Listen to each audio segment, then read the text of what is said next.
Yon guys, magandang araw sa inyo. Malamok ba sa inyo guys?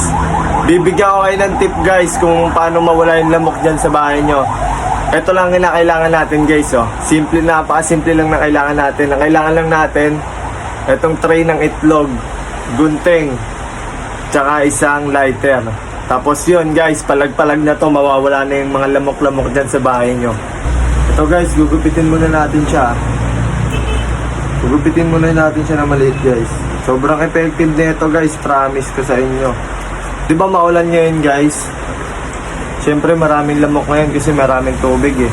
So ito lang ang kailangan nyo guys. Ito lang siya guys, nagupit na natin siya. So ang gagawin natin dito guys, sisindihan natin, tapos papaypayan natin.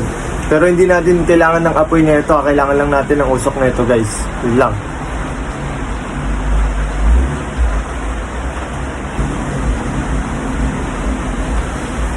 So guys, tapos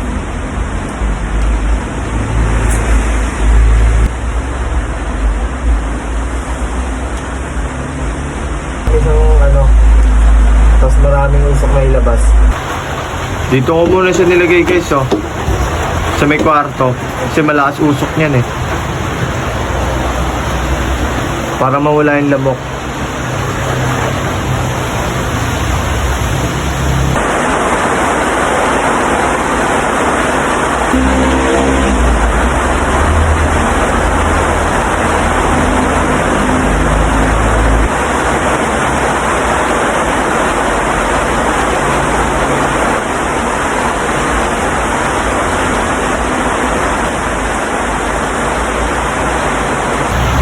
Yan siya guys, ganyan siya kalakas umusok.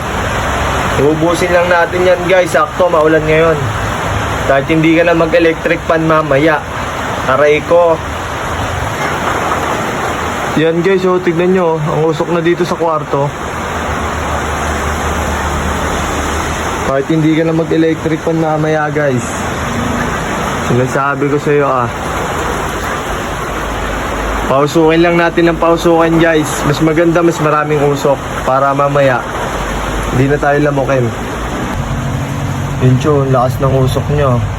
Tsaka maganda pa dito guys, hindi agad siya namamatay. Tuloy-tuloy lang yung baga niya tsaka usok.